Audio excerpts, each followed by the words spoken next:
Olá pessoal, estamos aqui novamente para mais um episódio de certificação, onde nós analisamos algumas questões de provas de certificação.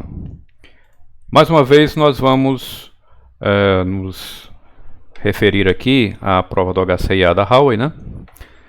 E temos a seguinte questão: qual das seguintes declarações relativas ao roteamento estático e dinâmico está incorreta? Então a gente está aqui preocupado em marcar a alternativa incorreta, tá bom? Então vou dar uma leitura aqui para vocês, fazer uma leitura das alternativas. Alternativa a rota estática pode ser facilmente configurada e gerenciada em uma rede de empresa, né? Letra B, o uso do roteamento dinâmico é mais conveniente para o administrador gerenciar a rede seguindo a convergência de rede. Letra C, a rota estática pode se recuperar automaticamente quando uma falha de um enlace é encontrada. E letra D, o roteamento dinâmico utilizará mais recursos do que rotas estáticas. Pois bem, nós vamos analisar uma a uma essas alternativas. Vamos começar pela primeira. A rota estática pode ser facilmente configurada e gerenciada em uma rede de empresa, né? Então, interconexão aí de empresa. Bom, com relação a essa declaração aqui, ela encerra ela tem em si uma certa polêmica. Por quê? Porque, veja bem, é relativamente simples a configuração de uma rota estática em um roteador, né? Basta você inserir a rede, a máscara e o próximo salto para aquela rota. Então, se você pega o iOS da Cisco ou o VRP da Huawei, você vai ver que os comandos são muito parecidos. Então, você coloca lá o comando, né, para inserir a rota, e os parâmetros são a rede, a máscara, né, que forma o prefixo da rota, e o próximo salto, tá certo? Que é o endereço do próximo roteador, né, na sequência para aquele prefixo. É relativamente simples fazer isso. Agora, veja bem, imagine que você tenha uma conexão em que sejam utilizadas somente rotas estáticas, tá? E imagine que essa conexão ela é uma conexão grande, tanto em termos de redes que compreendem aquela interconexão, quanto em termos de roteadores, tá? Então veja, quanto maior for essa interconexão, se você utilizar somente rotas estáticas, esse processo que é simples para uma rota estática e um determinado roteador, ele não vai se tornar simples, ele não vai se tornar fácil, porque você vai ter que configurar para cada um dos roteadores dessa interconexão, você vai ter que configurar as rotas estáticas para cada uma das redes às quais eles não são diretamente conectados. Então, é um processo que vai ser demorado. E ele vai ser mais confuso. Confuso em que termos? Em termos de que, eventualmente, você pode simplesmente se esquecer em um determinado roteador de configurar uma rota estática para uma rede lá remota, né? Então, dizer que a rota estática pode ser facilmente configurada em uma rede, né, isso é um tanto quanto polêmico. Nós estamos falando de quantas rotas estáticas, né? É uma só? Não, uma é facilmente configurada. Agora, várias, né? Aí a coisa começa a ficar difícil, a gente começa a duvidar disso aqui, né? E com relação a gerenciadas, né? O que ele quer dizer com rota estática gerenciada? Porque, veja, a rota estática, ela tem esse nome porque uma vez que você colocou ela lá, né, o administrador colocou ela lá, ela vai ficar lá para sempre, a menos que ele vá lá e retire. Né? Então, se você, por exemplo, tem uma rede nessa interconexão que surge, ou uma rede que desaparece num determinado roteador, isso não vai ser refletido para os demais roteadores. Perfeito? Se a gente estivesse utilizando somente rotas estáticas. A gerência de rotas, ela não, a depender do que você considere como gerência, ela não vai ser muito fácil não. Né? Então, surgiu uma rede nova, você vai ter que colocar uma rede, uma rota para aquela rede em todos os demais roteadores. Tá certo? Você tem uma rede no roteador que ela deixou de ser atingível, né? Ela desapareceu. Né? Você vai ter que em todos os demais roteadores remover aquela rota estática, se você estiver utilizando somente rotas estáticas. Então, dizer que rota estática é facilmente configurada e gerenciada numa rede empresarial é um tanto quanto polêmico. Né? A gente tenderia até a dizer que isso aqui é a alternativa incorreta. Né? Nós poderíamos nos precipitar e dizer assim, não, aqui está incorreto, vou passar para a próxima questão.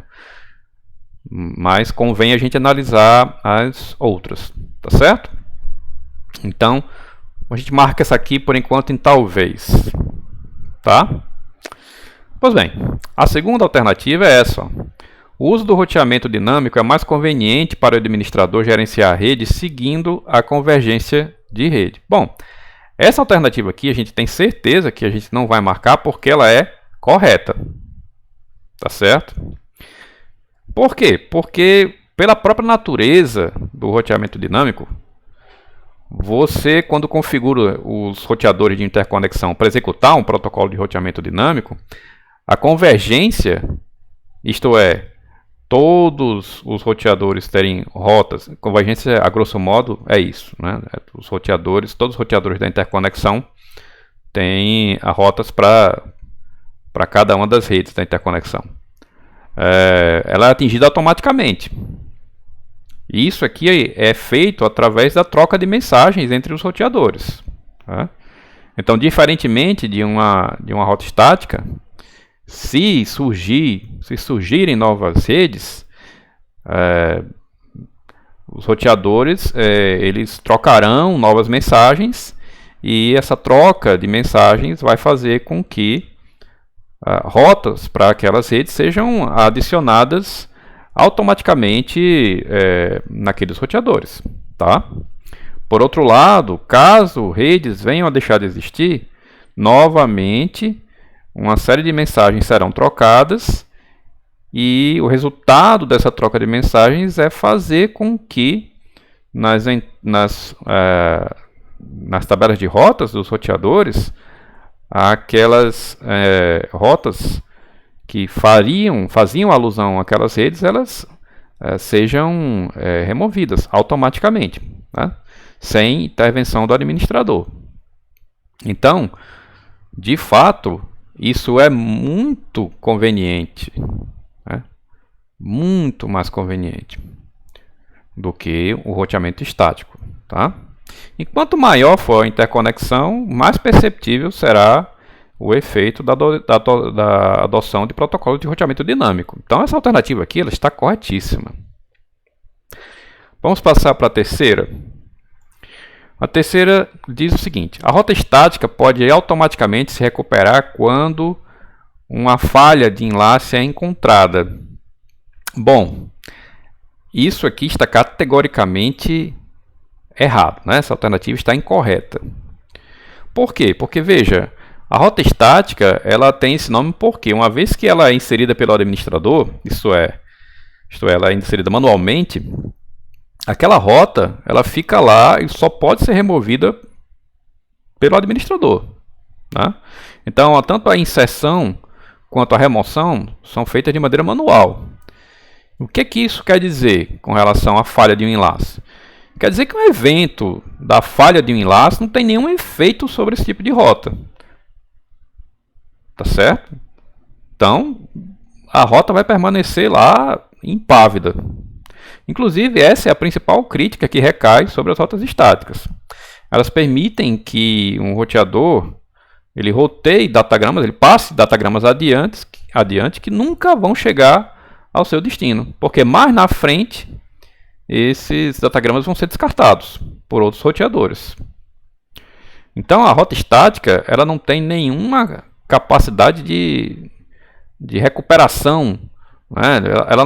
Ela não tem como ela ser removida, uma rota para uma determinada rede, ela não tem condição de ser removida automaticamente por conta de um evento da falha de um enlace. Então, de fato, se nós formos marcar uma alternativa incorreta, essa aqui, categoricamente, ela é a alternativa incorreta. Então, a gente marcaria ela mesmo. Mas convém que nós analisemos todas as possibilidades, não é verdade? Então, vamos aqui para a quarta. A quarta diz que o roteamento dinâmico utilizará mais recursos do que as rotas estáticas. Bom, isso não poderia ser mais verdade, né? Por quê? Porque o roteamento dinâmico ele requer a utilização de um protocolo de roteamento dinâmico. E esse protocolo de roteamento dinâmico ele consome recursos em duas frentes. Primeiro, nos roteadores. Nos roteadores, a implementação do protocolo de roteamento dinâmico ele vai consumir recursos em termos de processamento e armazenamento. Então, você tem aqui um tempo de CPU que é gasto na execução daquele protocolo. E nós temos aqui que ter uma capacidade de armazenamento até para o próprio código, né, do drive do protocolo e para as mensagens que esse driver vai gerar e receber dos seus congêneres. Então nós temos o consumo de recursos em roteadores, mas também nós temos um consumo de recursos em termos de enlaces. Por quê? Porque os enlaces, além do tráfego de usuário, ele vai ter que dar suporte ao transporte das mensagens trocadas entre os roteadores. Tá? Então o roteamento dinâmico, em que pese as suas inegáveis vantagens, ele também tem o seu lado negativo. Mas o lado positivo, ele supera o lado negativo e isso se torna ainda mais evidente quando a gente tem interconexões de médio e grande porte. Como a gente falou anteriormente, se você for usar roteamento estático, somente roteamento estático, você vai se complicar se você tiver se deparando com uma interconexão muito grande. São várias redes, vários roteadores. Você vai ter que configurar rota estática em todo mundo e em uma série de rotas para cada um dos roteadores, né? Então é melhor utilizar o roteamento dinâmico, apesar de ser uma estratégia que, evidentemente, vai requerer que roteadores e enlaces trabalhem um pouco mais. Tá bom? Muito bem. Então, fazendo um panorama aqui, nós temos as 4 questões, né? E, inegavelmente, a questão incorreta é essa C aqui, né? Nós temos aqui a questão A com uma certa polêmica, né? Porque ela fala que a rota estática pode ser facilmente configurada e gerenciada em uma rede empresarial, né? Isso aqui é verdade, inegavelmente, se nós considerarmos a utilização em pequena escala, né? Em grande escala, aí isso aqui já não é tão verdade, né? Então, nós temos uma questão que encerra uma certa polêmica aqui, mas nós temos que marcar uma alternativa, e essa alternativa certamente é a alternativa C, que é inegavelmente a alternativa incorreta. Tudo bem, pessoal? Tranquilo? Bom, nada mais havendo a falar, só me resta agradecer a audiência, grande abraço e até a próxima.